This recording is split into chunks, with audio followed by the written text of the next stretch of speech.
अब आपको सीधा गुजरात के दोकला विधानसभा क्षेत्र लिए चलते हैं, जहां पर सीएम योगी आदित्यनाथ जनता को संबोधित कर रही हैं। पूर्व कैबिनेट मंत्री गुजरात सरकार श्री भूपेंद्र सिंह चुड़ासमा जी, हमारे वरिष्ठ संत पूज्य बापू शेरनाथ जी, पूज्य संत श्री शील भूषण स्वामी जी, स्वामी सत्य संकल्प दास जी, स्वामी लाला दास जी बापू, स्वामी कानदास जी बापू,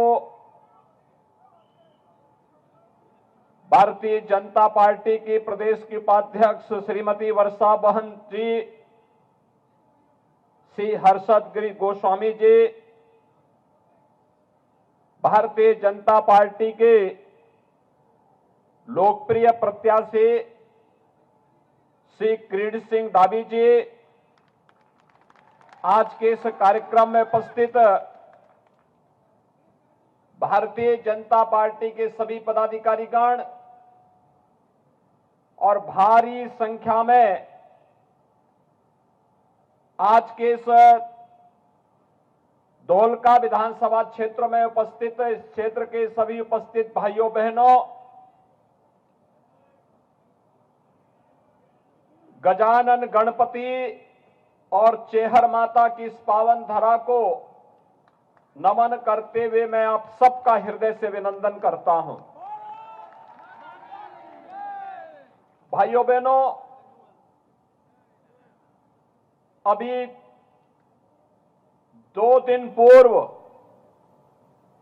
गुजरात विधानसभा क्षेत्र के 89 विधानसभा सीटों पर प्रथम चरण में मतदान हुए हैं। प्रथम चरण के मतदान के बाद जो रुझान सर्वे के अनुसार दिखाई दे रहे हैं, इसमें भारी बहुमत के साथ गुजरात में फिर से डबल इंजन की भारतीय जनता पार्टी की सरकार आ रही है। भाइयों बहनों, 5 दिसंबर को आप सबको द्वितीय और अंतिम चरण के मतदान में भाग लेना है और इसीलिए मैं आज आप सबके बीच में विशेष रूप से इस मंच के साथ अपील करने के लिए आया हूं कि जब डबल इंजन की सरकार होती है तो विकास की रफ्तार भी बुलेट ट्रेन की तर्ज पर आगे बढ़ती है। और भाइयों बहनों, ये तो गुजरात का सौभाग्य है। गुजरात हमेशा से देश के लिए एक मॉडल रहा है, नेतृत्व करता रहा है। खासतौर पर जब भी देश के सामने कोई चुनौती आई है तो उस चुनौती से उभारने में गुजरात ने महत्वपूर्ण भूमिका का निर्वहन किया है। कौन नहीं जानता है कि उत्तर प्रदेश के मथुरा वृंदावन में जन्मे कृष्ण कन्हैया इसी गुजरात की धरती में आते हैं तो द्वारिकाधीश होकर के लोग पूज्य हो जाते हैं।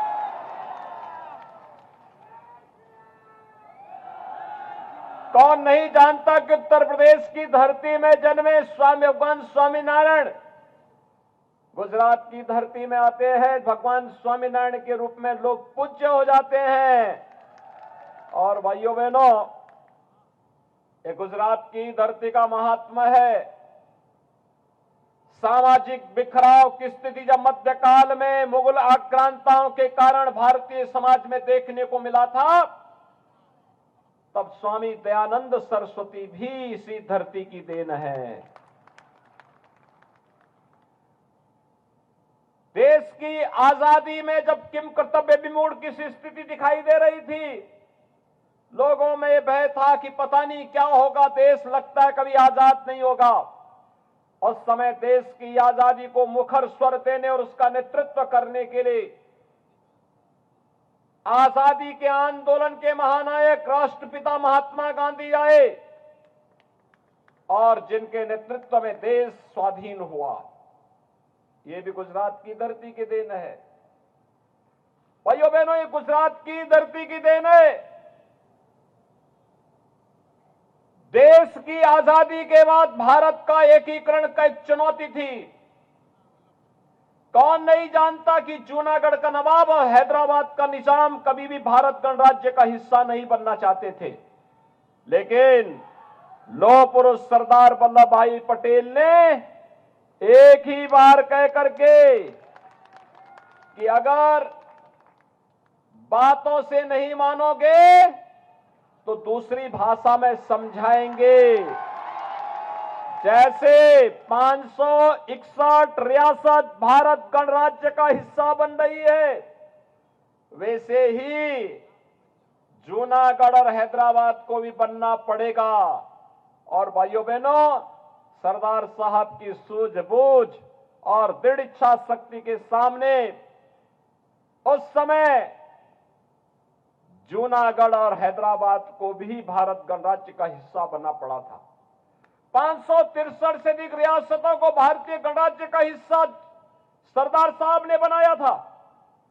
और भाइयों बहनों, जब भारत की राजनीति अविश्वास और कांग्रेस के भ्रष्टाचार के कारण व्यापक असंतोष और अव्यवस्था का कारण बन रही थी, तब गुजरात के तत्कालीन मुख्यमंत्री श्री नरेंद्र भाई मोदी जी को भारत की कमान गुजरात की ओर से देने को मिला। और भाइयों बहनों, आज मोदी जी के नेतृत्व में एक भारत श्रेष्ठ भारत की परिकल्पना साकार हो रही है। हम सब देख रहे हैं, आज वैश्विक मंच पर भारत की प्रतिष्ठा बढ़ रही है।